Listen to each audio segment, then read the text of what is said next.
Welcome to Chapter 1 of the Fink It Isn't Until It Is podcast. I'm Finn. I'm Tim. I'm Guy. Chapter 1, where we cover each of our personal journeys that led us to the very first Fink rehearsal on December 14th, 2004.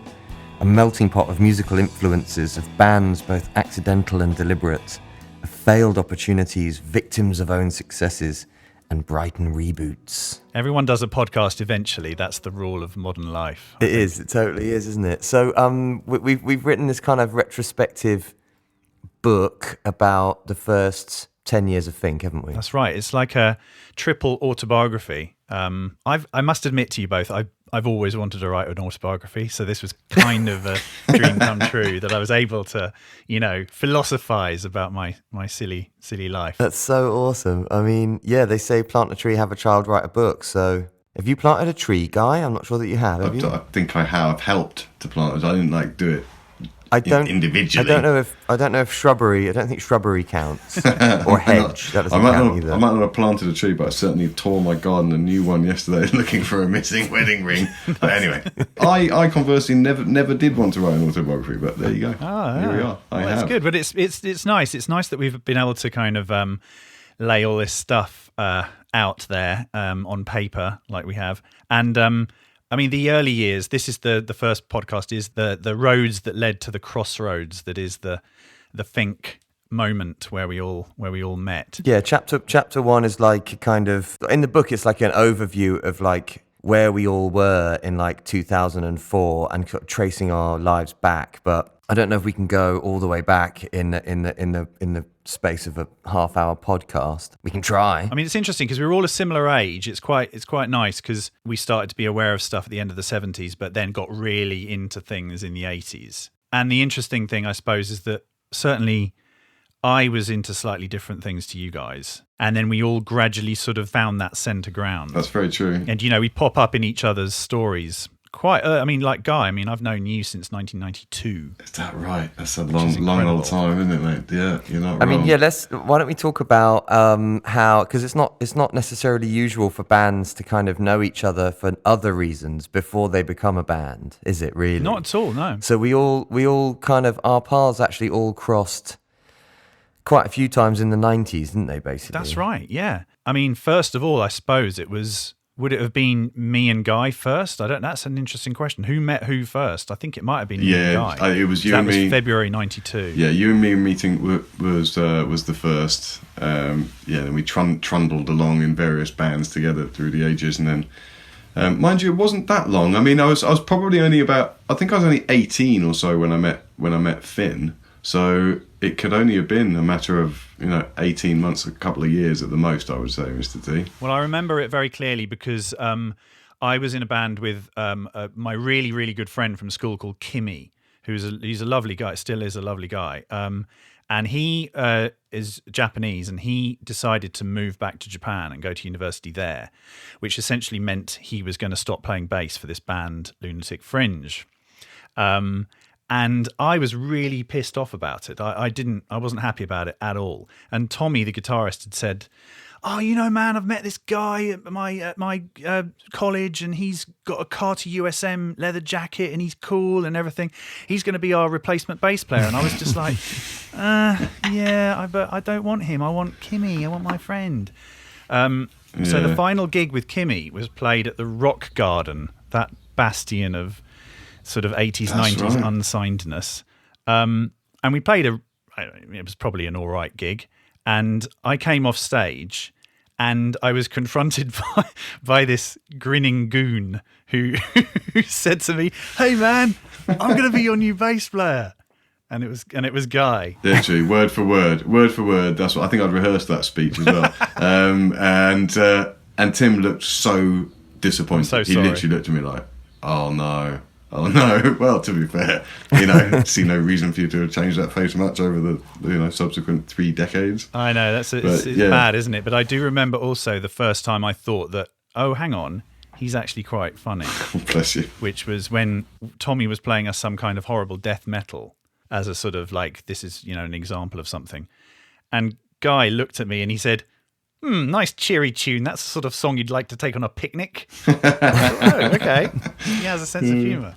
Mate, well, I'm just gonna blow sunshine straight. The minute I saw you playing the drums, Mr. T, I was just very pleased. I knew immediately you'd be the best drummer I'd worked with. Oh, get out of here! Come on, really? Stop it. Come on, day. you guys, get a room. No, that's true. I mean, I think the name of that band, Lunatic Fringe, is just so brilliant that that kind of, you can almost hear it just from hearing the name Lunatic Fringe. It has to be said that we were not the first to call ourselves that, unfortunately. Yeah, or the last. Or the last. And or the last, yeah.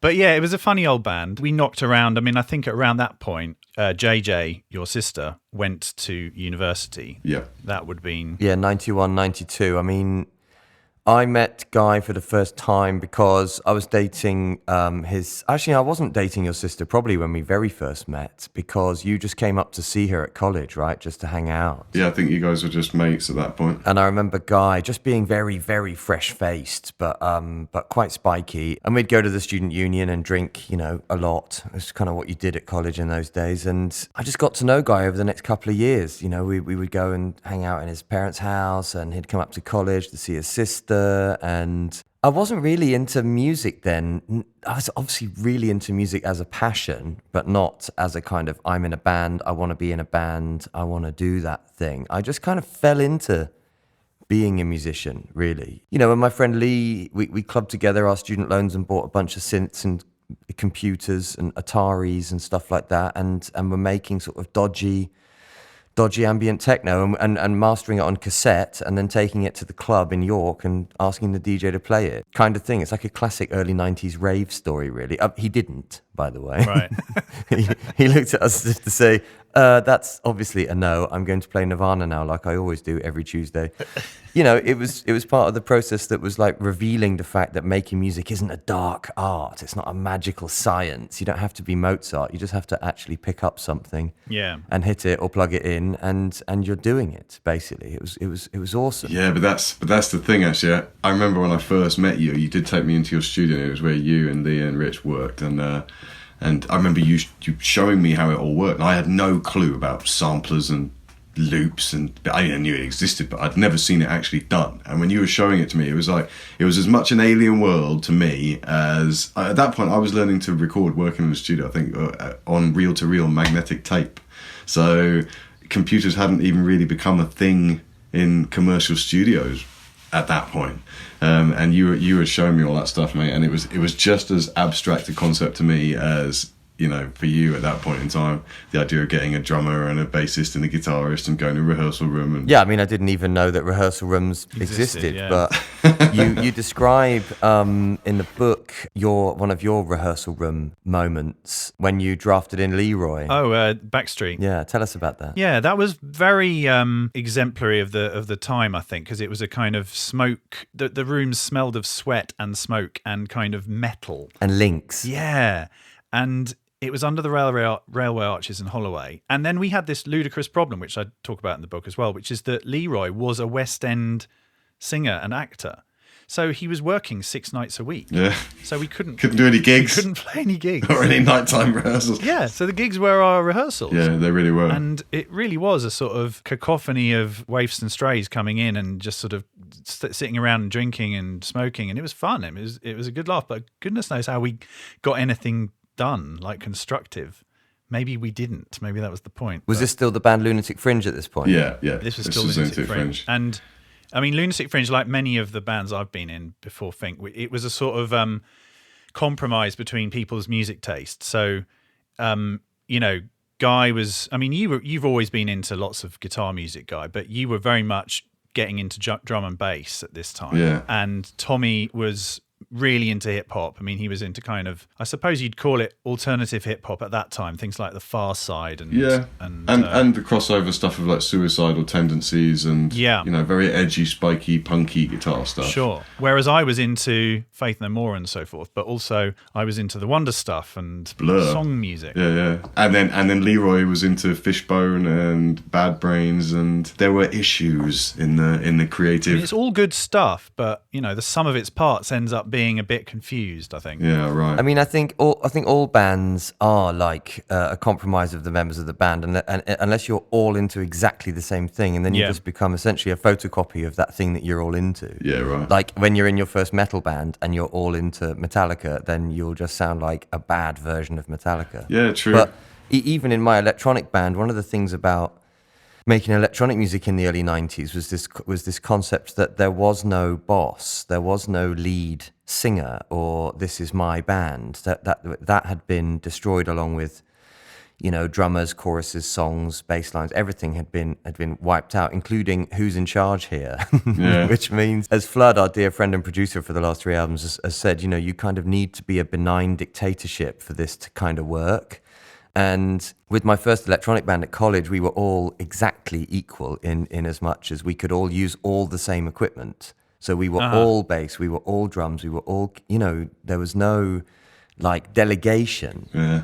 which was one of the things that when later on in this chapter, sort of in the noughties, when I met you guys, I needed bass, I needed drums, and I needed this thing. I discovered delegation, that it's actually a load off to not argue about a bass line when all three of you are essentially the bass player. You know, it's lovely to just delegate it off. But electronic music was more like finding samples and hanging out for long periods and obsessing about details and which was really great, but it wasn't very sociable. I mean, it's very sociable as a unit. But that's what I get from electronic kind of music creation. It seems to be a lot of time spent just listening and digging, you know, rather than you don't sort of sit in a room and go, okay, 1, 2, 3, 4, and then start playing. No. It's not that, is it, at all? Well, the music that we were making in the 90s wasn't that, for sure, because in the beginning of electronic music, it was quite jammy. You know, you'd get your 303 and your drum machines and you'd kind of jam, you know, as a band, I guess. But, you know, when MIDI and computers came in, it all became very much not jammed. You know, very much like this is how it goes. Like you say, you get really obsessed about things. So,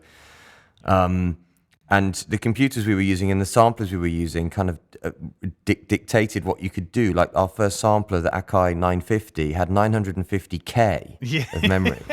Wow. So that's under a meg Bloody of memory per track. So that's why all the early rave stuff sounds so crunchy, because your drum sample that you're making your, you know, proto breakbeat rave is like 120K at max quality, which is like makes an MP3 look like a Rolls Royce, you know. It's just like and so the music developed as the tech developed, you know, and eventually we had a sampler that we could run 32 meg of samples on, the S3000, you know, and it was like, oh my god, you know, we're never going to need more than 32 meg. Can you imagine what kind of world would exist where you need more memory than that? And then, you know, I remember thinking it was very much about your equipment, you know, looking in the magazines like Future Music or Sound on Sound and seeing what Orbital were using, and they would have like 4 samplers, and you'd be like, man, we can barely afford to eat, and we've got 1 second-hand sampler.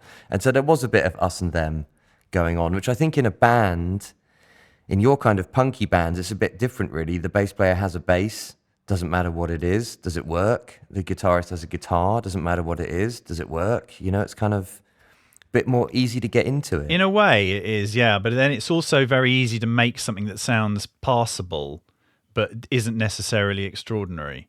And I think we did a lot of that. You know, you think, oh yeah, well, this sounds like a band, great, you know, but is it a good band? And I think some of the bands, like I was listening to something that Radiohead was saying recently about how they used, even they, and they're a guitar band essentially, they used their technology to create what they were going for. So even by like the bends, they were already starting to sort of let the technology kind of dictate them a little bit. So they weren't just a sort of meat and potatoes sound. Well, it's interesting with the Head, because in the early days when I hear them, my sister went to see them in a pub in Bristol called Mauritania when they were just, you know, a rollicking good old British indie band. But Nigel Godrich is the genius. He's the one, I think, that came in and sort of said, right, we can do analog, we can do synthesizers, we can do, you know, Pro Tools. So, you know, let's kind of do it all. I think they kind of trailblazed the whole indie bands are allowed to use computers too type movement. Sure. So when you started using guitars, like when you made the shift, but you were still using all digital to record. Absolutely. I mean, the technological revolution means that we can all do it in our bedrooms. Whereas in my father's day, his demo, they had to pay for the studio, pay for the lacquer, pay for the cut. They could have 5 demos, that's it. And if Decca says no, that's that. But now, of course, we didn't have laptops at that point, but we had the ability to record ourselves, right? You had Tascam Porta Studios, you had home use 4-track recorders. I mean, you had options. And it was just opening up this idea that you don't need Sony to give you £1 million to make a record. You can actually make it for pretty much nothing if you pull together your student loans. But after college, the DJ thing for me started to become a big thing. I signed to Ninja Tune, which is a big DJ label, and I was doing a lot of DJing and loving this revolution that I thought was a revolution in music. And so sampling became the bread and butter of what you did. I only had to move away from sampling when, after my first album, Ninja Tune essentially laid out an edict to all of their artists, basically saying, if you're not live by your next album, you're essentially not on the label anymore. So everyone's got to think about it. I mean, what they were trying to say was just making a trendy sample-based record and doing a few DJ gigs is not going to cut it anymore. No, sure. So you try and bend into live, which fed into this moment when I started to play guitar more on my trip-hop tracks, just to try and say, maybe I could do some of this, and when I DJ at Fabric, maybe I'm going to strap a guitar on at some point. Or what am I going to do? It was literally that thought process of, how am I going to do this? How am I going to DJ and have a live element? And I'd seen at Fabric many times, I DJ'd as part of my house music record label stuff with live percussionists. And I just thought, oh my God, how am I going to do this? Live music in a club was always a bit lame. It wasn't the same. It is always a bit lame, isn't it? I know. So this song that you've earmarked for us to have a little listen to, Ever Since I Was a Kid, It Seemed Like I Collected Something. Yeah. Where are you when you recorded this? Are you sort of very much in the sampling thick of it? Yeah, this is a track from my debut album for N-Tone, which was Ninja's sub-label, which is very much the label that if you weren't quite good enough for Ninja Tune, but we might as well put it out, that was there. It was supposed to be much more experimental, but simply put, it just wasn't quite as good as the bands on the main label. But you were cheap, so sign here and we'll put it out. And so Fresh Produce came out in 2000, and it was like a sample-heavy thing. And Ever Since I Was a Kid, I collected something I think is the biggest track off it. I sample... What am I saying? This is going to be public, isn't it? I don't sample anything, but I'm talking that this album isn't on Spotify for legal reasons. So there we go. We'll end the conversation there. But I was trying to write a song as a trip hop DJ, talking about why I got into music and why I collected records, and our narrator, very famous narrator, is explaining how he got into records, and I kind of turn it into how I got into producing and mixing and sort of do that scratchy cutty thing. Should we hear a little moment of your past?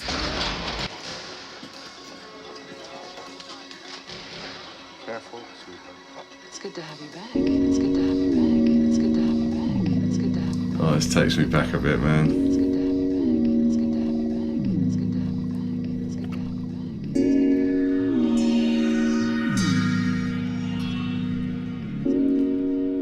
Ever since I was a kid, it seemed I collected something. At one time, it was comics and magazines about sports. Then, when I was 16, I started collecting jazz records. Who is that? Is that sped up, that sample, the voice? No, it's I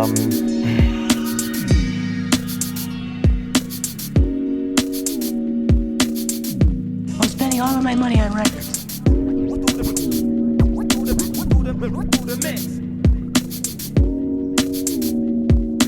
No matter how many records I get, I'm never going to be satisfied. What am I going to do? This is like being a junkie.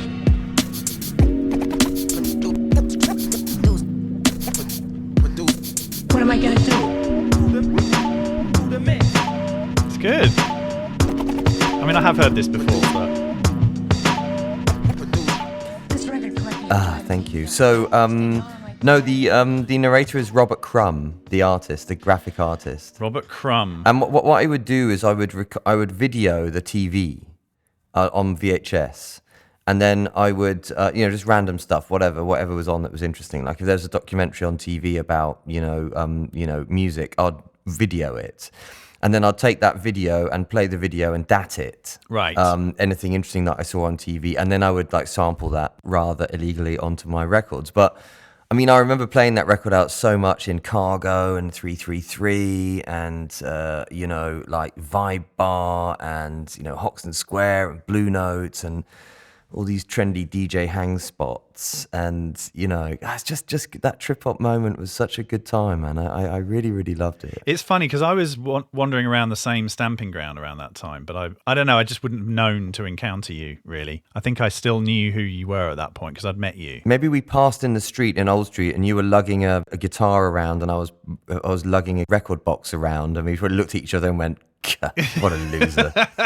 At that point in time, Tim would have been lugging around a giant old military canvas bag full of drum hardware, actually. I don't know how he would do it. He would literally just sling this over his shoulder and just walk around London all day with it. An entire bag of hardware. Well, that behaviour extended into the Fink period. I mean, it did, I still had that. Oh, yeah, Madness. chapter 2. That same bag. Yeah, we'll discuss. So, yeah, I mean, that track sums up my sound of 2000 for me, really. I mean, scratching and sampling and record collecting and being completely obsessed. Where were you guys in 2000? Well, I was in this band called Anamorphic, who were actually, in a weird sort of way, the bridge between me doing, I keep using this expression, meat and potatoes indie, but you know what I mean, to the Fink kind of world. The two guitarists in that band were very much into Ninja Tune acts, and they were, very much like, well, we're going to do it in this certain way. We don't want kind of elaborate performance-based drum fills on the recording. We want it to be tight and everyone's playing what is necessary. And it was a bit of a shock at first, but I mean, it was a good education, actually. So this is, maybe we're jumping around a bit much, but in your first bands with Guy, you weren't the drummer, you were actually the lead singer, right? Well, in Prankster, I was the lead singer. That was the kind of post Britpop, which we should play. Should we play the song from it? Let's definitely hear something from Prankster. Yeah. So yeah, this is Prankster. This is Fruit Machine.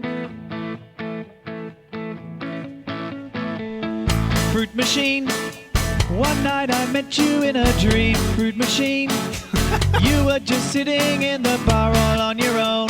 That's when the seed was sown. You flashed your super nudges. I filled you up with cash and we began. Fruit Machine. Some people think you are so mean. Fruit Machine. Some people think that they can only give a pound and expect you to pay out. But they don't understand that when you take me by the hand, I can't let go. I don't expect that you will understand. I mean, it's a ballad to a Fruit Machine. It really is niche. Just how it feels to hear the pumping sound of 20 pound. Yeah, it takes me back. The vocal was very dry, wasn't it, Mr. T? Oh yeah, I liked it like that. Those were the days. Those were the days. Yeah, that's what we did. It's just what we did. I mean, Fruit Machine. That's fantastic. So that's Prankster. So at this point, I'm not going to say you've been promoted from the drums, but I'm going to say you'd sidestepped from the drums to the lead vocals and guitar. Yeah, because it was enormously frustrating otherwise, being the drummer. We'd been we'd had done a few things in between, hadn't we? Where you had been on drums, too. We did like a band with a load of Irish guys called Nerve Tonic. Nerve Tonic. Was that right? But that was great. That was so much fun. And you were on drums on that, right? I'm not imagining that. You were on drums on that. Yeah, I was on drums. I was just the drummer there. I mean, that was kind of an ideal drummer gig. Yeah. Where all the songs were written, didn't have to do anything as well. Right. And then you came along and played the bass. We had gone our separate ways a little bit though before Pin. We had, like, me and T had done loads of bands where we weren't playing together. I think I certainly had. I remember I tried working with. There was one lady who, maybe I shouldn't say her name because it ended so abruptly and strangely. So she was like an aspiring songwriter, and she hired in me and a drummer called Craig. It was brilliant, and we were just working away with her. Done loads of rehearsals. We'd done the usual band thing of like trying to book recording demos and stuff. And she turned around and she said to us at one point, "It's my way or the highway." And we just went okay. And we drove home, and then we talked about it, and we met next week for band rehearsal, and we said, look, this is how it works. It's your way or the highway if the whole band isn't all like paying for everything. But as we are, you know, we should get a say. And she literally went, I feel so bad. You're totally right.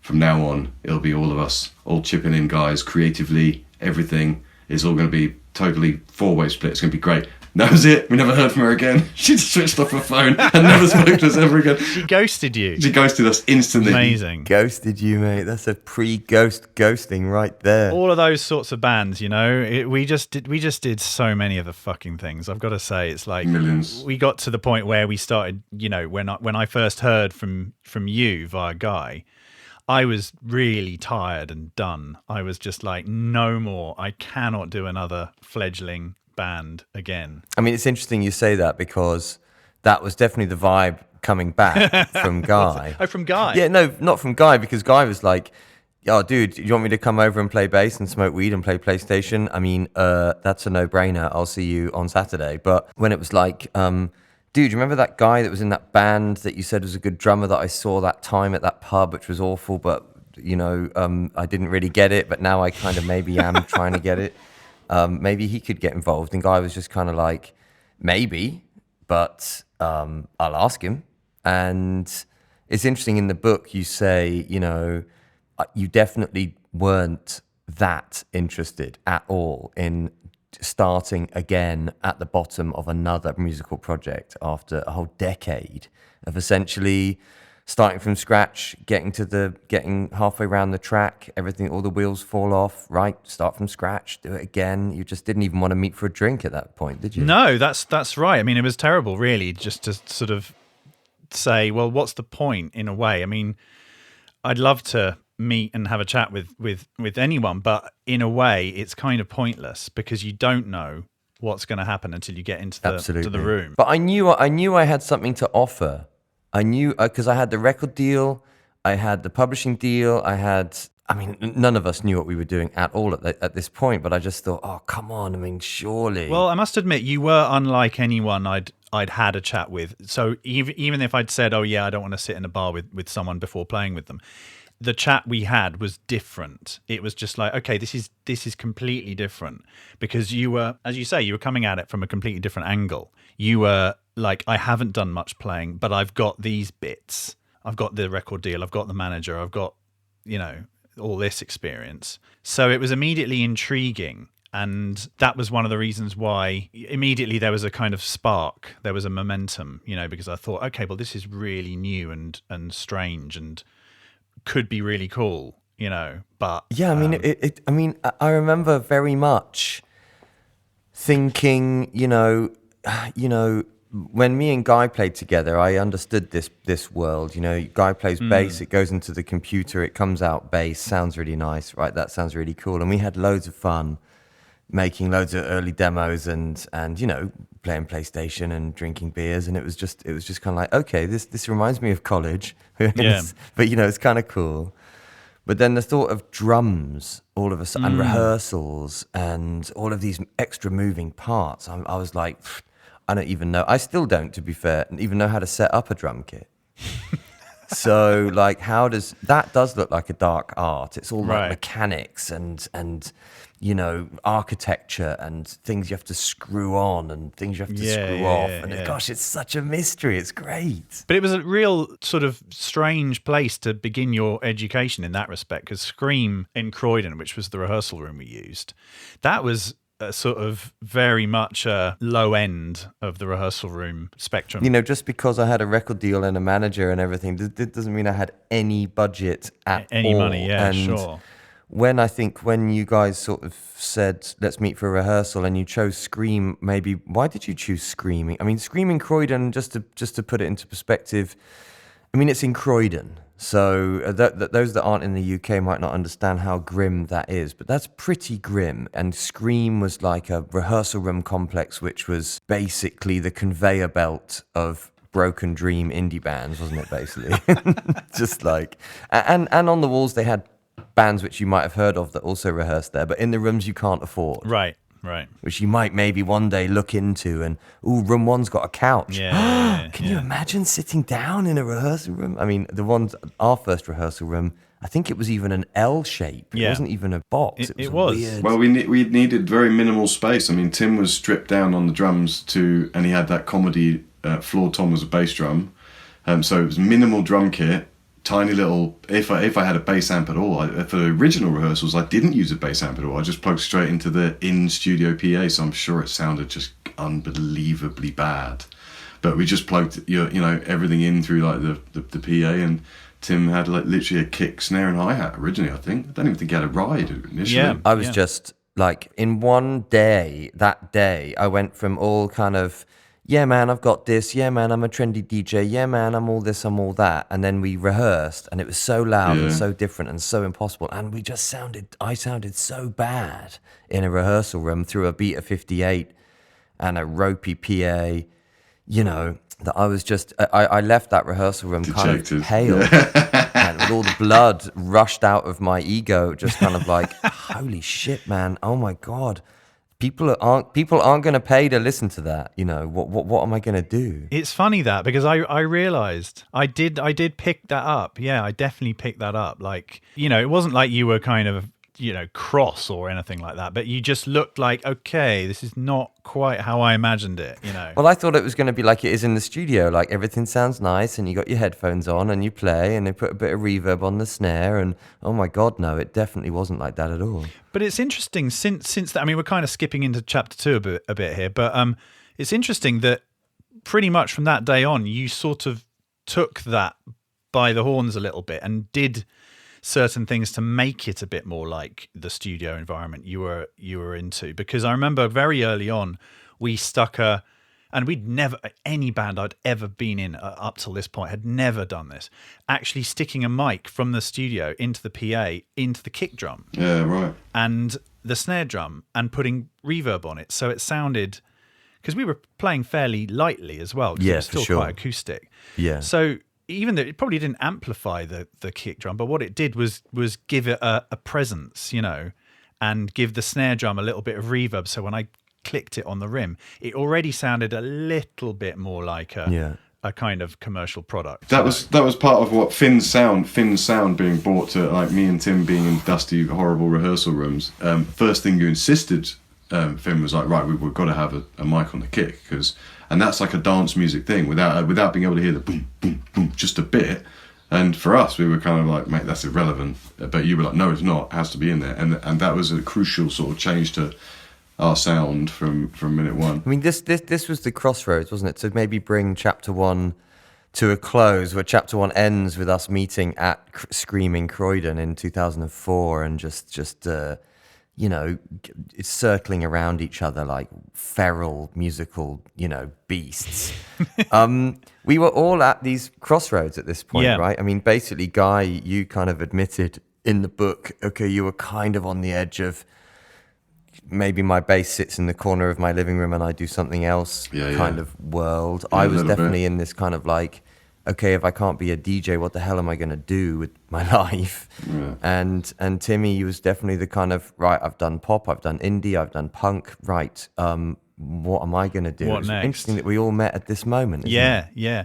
And the kind of alluring thing for me was that I was still doing the previous band. So in a way, it was like cheating on my band.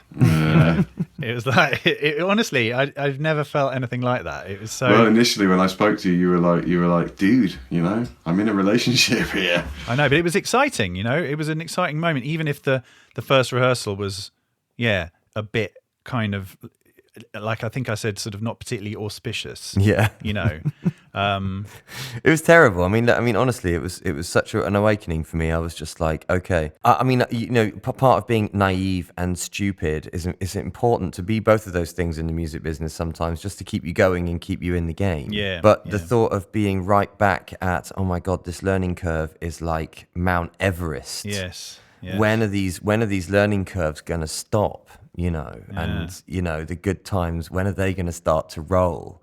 It just felt like I was being put right back at the start. But having said that, it was different. and like the whole love of the song thing, everything was different for me. I was like a kid in a toy shop. This was like a whole new world. And I thought it was really uncool for ages. And now I suddenly thought it was really cool. And it was that beautiful flush of, oh my God, I'm really into this. Isn't it great? You can write a song and play it with your mates. And it's kind of like a traditional, like for once, my career stroke hobby stroke lifestyle choice, I had examples stretching before me where I could say, okay, this is kind of like that band that are really huge, or this is kind of like this band's trajectory. And right, I kind of get it. It's much on a much more smaller level, but same issues, rehearsals and studio time. And okay, this is interesting. I feel like everything's a bit more normal now, rather than exist on this vanguard edge of technology, dance music, new culture stuff. This was like, okay, tradition. I like it. I get it. And it's funny that we were quite quickly in the studio recording Pills in My Pocket. Yeah, I was just thinking when Finn was saying that, because he said rehearsals and then studio, and it made me think, well, actually, part of the reason that the first rehearsal might have been quite jarring was that we did it the other way round, which is it's the reverse of what most bands do. Most bands spend loads of time in sweaty rehearsal rooms long before they ever really try and do anything together in the studio. Whereas we went down to Brighton, recorded tunes to kind of to Finn's taste, Finn's production styles, and they sounded nice. They sounded good. They sounded fat and tidy and neat and clean and great, and they all sounded lovely. And then we went to a sweaty, horrible little rehearsal room where everything sounds grim. It's true. I mean, the whiplash of that, it's so true, Guy, man. You're so bang on. That was part of the whiplash, was that in the studio, it all sounds really, really nice. And okay, we're nearly there with the record. And then and then we hit Scream on that rehearsal, and it was like, yeah, this is a different part exactly. of life. There's that life, which, okay, you might have a grip on. This life, you have no grip on this at all. So have you much memory from the Pills in My Pocket Shoreditch recording? Oh, absolutely. I remember going down into that Hoxton Square studio, the Garden. Yeah. And them saying that, oh yeah, Queen recorded here. Yeah, I know. I've forgotten about that. And our engineer on that session had just finished recording Sixth, and he'd just spent like 2 weeks putting all the kick drums in place. Yeah. Using MIDI triggers, which I'd never heard of before, but it's like, oh my God, this is, and also the cost, which also was staggering. You know, it was something like £300 for the day. I was just kind of like, that's like 20% of the entire album advance, by the way. Yeah, sure. And it's and we got one track out of it at least. But I think we recorded Fruit Machine. We did a version of Prankster's Fruit Machine there. We actually did try that. Yeah. And we did Monday Evening Blues, and we did Pills in My Pocket. And I think actually the first few rehearsals that we ever had were leading up to this idea of doing this recording session. So I think there might have been a kind of underlying purpose. It wasn't like, let's rehearse and do some gigs. It was actually, I think it was to get drums for Pills, I think, was our takeout goal on that session. That first session was to just get the drums tracked, because I thought, I can't actually do it in my studio with one mic. It's not working. Or like a Beta 58 and an old Shure mic that my dad had in a box. But yeah, I remember that and thinking, wow, this is rock and roll, and bloody hell, it's expensive. This is expensive, you know. So what did you do after that? Did you buy more mics in order for us to do things like Biscuits and You Gotta Choose? Because we did them in your loft. Yeah, my dad lent me the mic that I'm actually using to record this podcast right now. Back then, yeah, okay. Yeah. He'd wandered into a hi-fi shop and said, it was he had a bit of cash, and he was like, right, I want to record at home. And the guy, what a douche, sold him, you know, 2 Neumann 103s in wooden boxes that you really don't need for home recording, you know. And he lent me one of those, and eventually lent me the other one. I mean, I say lent me. It'd be a recurring theme in this book that he doesn't get his stuff back. But, bless him. Yeah, and then I had 3 mics. Good times, you know.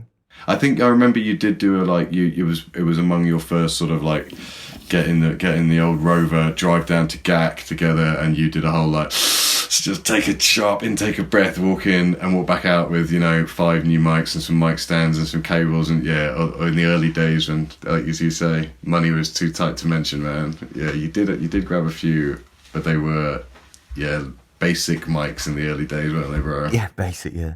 I mean, just to maybe call time on chapter 1, the birth of Fink, the 3 of us making, you know, music together. I remember thinking to myself after when we met at Croydon and we'd done some recording together and stuff, I remember thinking, I have no idea what the future holds. It wasn't a 5-year plan or a 10-year plan here. It was month by month. What did you guys think at that point? Good question.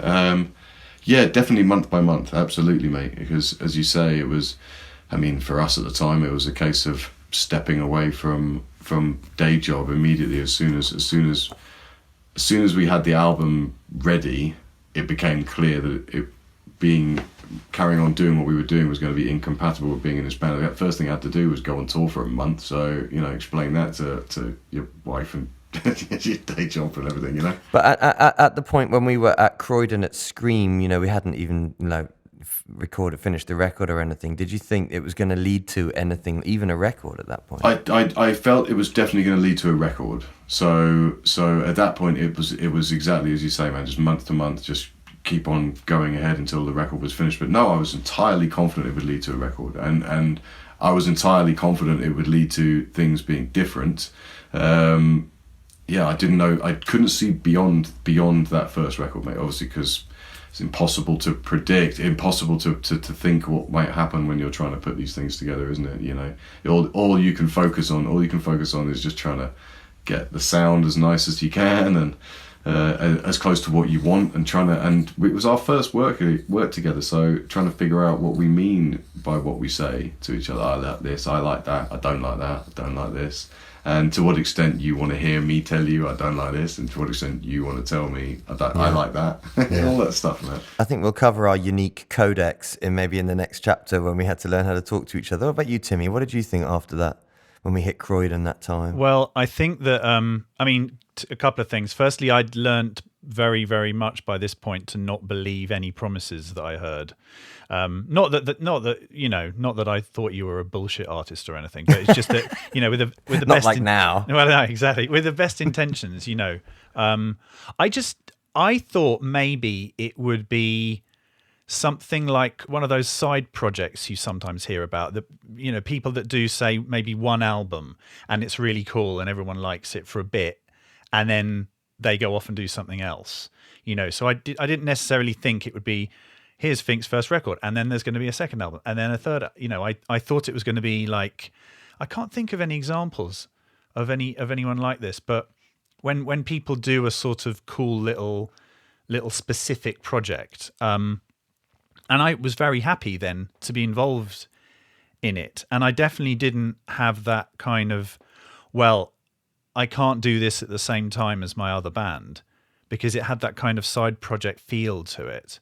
And so it was funny because when I did eventually leave my other band, I honestly, hand on my heart, it wasn't because of Fink. It was because I got to the end of my tether with that band. And then as obviously these things sometimes happen, as soon as that happened, then Fink suddenly became a bit more of a solidified proposition. Yeah, it's like the mistress became the wife. I love that. Yeah, exactly. But it was exciting. I mean, I remember thinking, okay, this is going to be something, and I don't know what yet. I know. Who'd have thought we'd all be chatting when we're grey? I know, exactly. Our hair has turned to snow. That wraps us up very nicely, I think. Chapter there we are 1, in Croydon, 2004, rehearsing, and I was frankly shitting myself, and you guys were like, okay, this is something. Maybe if you've enjoyed this podcast, you can join us on the next one when we dive into chapter 2. What happened next? What happened next? Yeah. Actual recorded work being released, possibly. Oh, how exciting. So join us on the next chapter of Fink.